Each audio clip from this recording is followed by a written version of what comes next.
Well, good afternoon and welcome to another edition of our summer road trip podcast.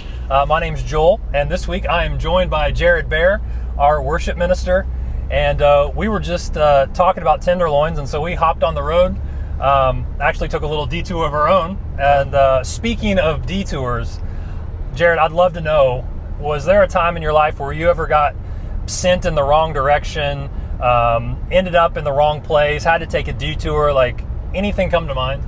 As a matter of fact, it does. And so context here, my wife and I lived in Phoenix, Arizona for a year.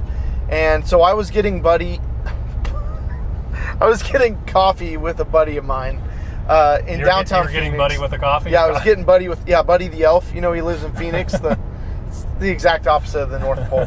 Anyways, I was getting coffee with a friend of mine. I'd never been to this place. I'd only lived in Phoenix for like a month or less, so I didn't know my way around. I was using the GPS on my phone. Well, I forgot to charge my phone before this trip, and I didn't have like a charger cable for my car. It was kind of an older car at the time anyways. So I was down to like 1%. I'm like in the middle of downtown Phoenix, and I'm like, if my phone dies, like I have no idea how to get back home. So on top of that, it's all paid parking downtown, and I didn't have any money on me. So I'm like thinking, oh my gosh, I'm going to get arrested and I'm going to be stranded. And I'm going to have no way to call my wife to come rescue me or whatever. And so I literally just did the only thing I knew how, turned back the way I went and went straight back home. This was like a 45-minute drive because Phoenix is a big city. And so my phone died on the way back. I had to wait to recharge my phone. Then I had to text my buddy like hours later and say, I am so sorry I couldn't make this. Here's what happened. And that was such an embarrassing moment for me, and taught me some valuable life lessons to always keep a car charger with you. So that's so funny because we fail to realize like how tied to our phone we are, especially when we're traveling. We're calling people, we're texting people with updates, like we're following the navigation on our maps, and it doesn't get lost on me how we instead of just like kind of knowing our way around places or looking at a paper map, like we're just relying on our phone to tell us where to go, and you get caught in traffic and your GPS will recalculate and send you in a different place, and like inside we're like panicking a little bit, like where are you taking us? And it just calmly tells us turn right here, turn left here. And I think that's like when we look at Acts 16, that's what it feels like. Like Paul had a destination, he knew where he wanted to go, but God had a different one. And God just says, not this way, we're going to go this way. And what stood out to me as I look back on Acts 16 is that we're not given an explanation of why this door was closed. We're just told that the door was closed. What do you think about that? Yeah, I mean, I think that's the hard part, honestly, because most of us want those explanations, but really what we're seeking after is obedience. Yeah. So, and God tells him to go, redirects his course, and on the other side of that redirection is a businesswoman named Lydia. There's a slave girl who gets set free. There's a jailer, and it's pretty remarkable.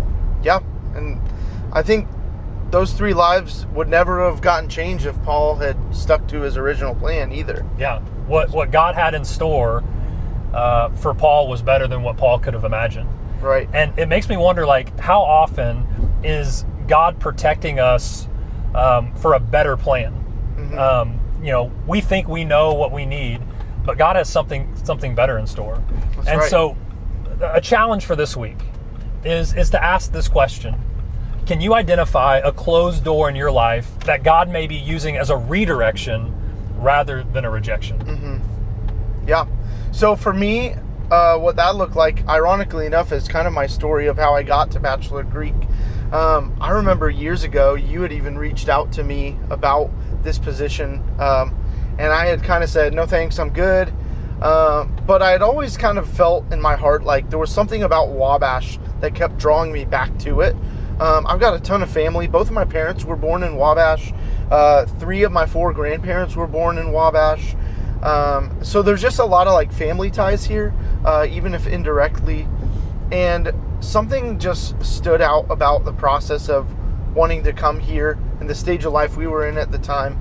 And I think about if even back then, that was years ago, probably near the beginning of when you started at Bachelor Creek even, had I come to Bachelor Creek back then versus coming back last year when I started on staff, I think the church would have looked a lot different.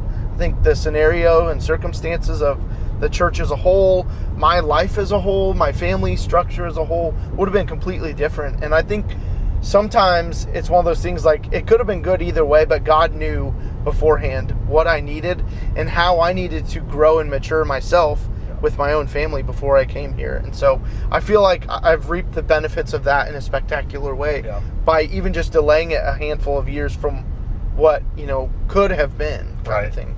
Yeah, that's good.